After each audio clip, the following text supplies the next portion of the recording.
There's a moment most people hit where they look at their life and think, it's too late. The window closed. I missed it. Now, most people try to fix that feeling by working harder or pushing faster, but that's the wrong move entirely. Because the real problem isn't your pace, it's what you believe about how God actually works. Think about that. If you've ever looked at your life and felt like you've missed your moment, like the thing you were supposed to do, be, or have already passed by you, this video is for you. I see this all the time. People who are talented, faithful, and hardworking, but they are quietly carrying this weight that says it's too late for them. If that's you, stay with me, because what I'm about to share is going to matter. Here's what's true. The belief that you've missed God's plan is one of the most dangerous things you can carry, because it will cause you to stop moving entirely. By the end of this video, you're going to walk away with a clear understanding of how God's timing actually works. Real examples of what it looks like when a plan is still in motion, and a renewed decision to keep going. Not based on how things look right now, but based upon what you know to be true. Most people measure where they should be based on their age, their peers, or the goals they set years ago. When life doesn't match that measurement, they assume they've fallen behind. But the timeline you built in your head and the timeline God's working with are not the same document. God's plan for your life was never built around your schedule. It was built around what needs to happen before the right moment can arrive. And most of the preparation you need cannot be rushed. Joseph spent years in a pit and then a prison before he ever stood in front of Pharaoh. None of that looked like progress from the outside. But every single day of that waiting period was building something in him that he couldn't have gotten any other way. Now, some people will say, but I've been waiting a long time. Surely something has gone wrong. That's a fair thought. But waiting is not the same as being forgotten. Let me say that again. Waiting is not the same as being forgotten. The fact that you're still here, still asking the question, still showing up, that in itself is part of the process. You are not behind. You are being prepared.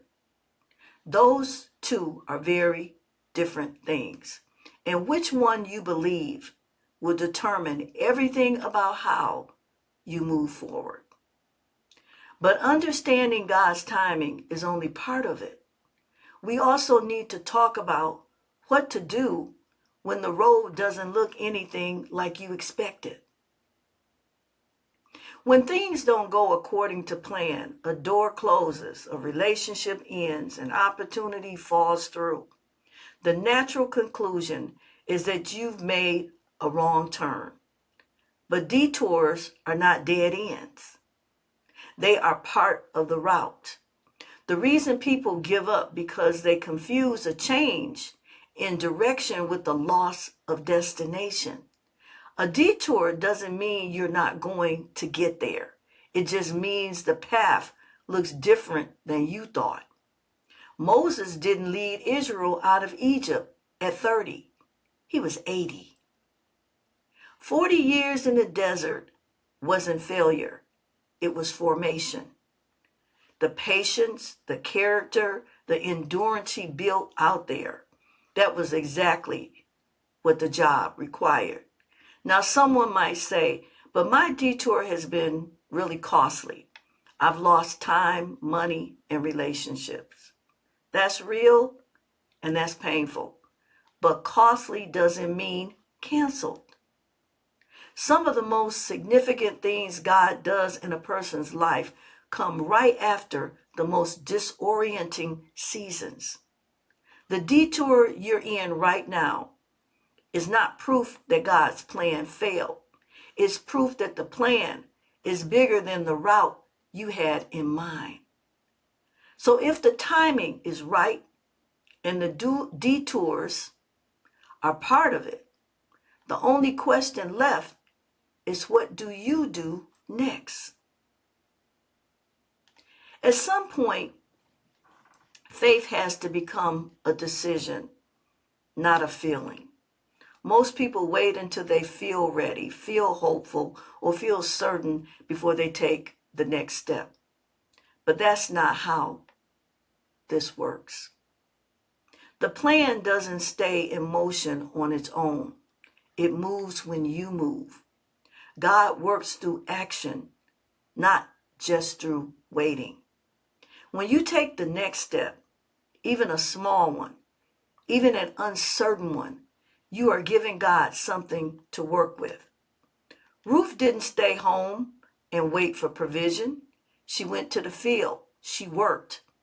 And everything turned in that field.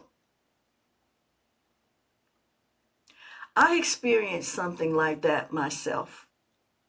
I was in college, a single mom, and I had the opportunity to take a 2-week trip to London with my literature class. We were going to visit where Shakespeare lived, tour another country, experience a whole different culture. It was the kind of opportunity most people only read about, but I almost didn't go. I had no one to watch my son, and without that, there was no trip. I could have said no. It would have made sense. But I kept the door open. And at the last moment, a woman from my church and my cousin put together a schedule between the two of them. When one got off work, the other picked him up and got him to school and kept him safe. 2 weeks covered completely. I didn't arrange that. I couldn't have. But because I didn't close the door before God had a chance to move, I got to go to London. Someone might say, but what if I take a step and it's the wrong one? That's possible. But a wrong step taken in faith is still recoverable. A step never taken is not. Staying completely still because you're afraid of getting it wrong is what actually stalls the plan. The next move doesn't have to be big. It just has to be honest.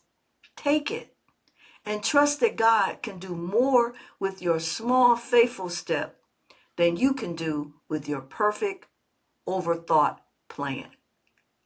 God's plans don't expire, but your willingness to keep walking is what keeps it alive in your life.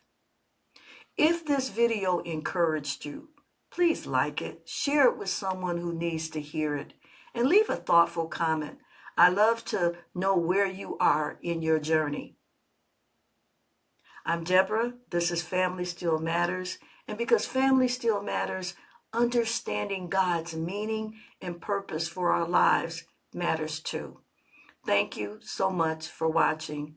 I'll see you next time. I want to leave you with this word. For I know the plans I have for you, declares the Lord. Plans to prosper you and not to harm you. Plans to give you hope and a future. That is Jeremiah 29:11. Thank you, and may God continue to richly bless you. God bless.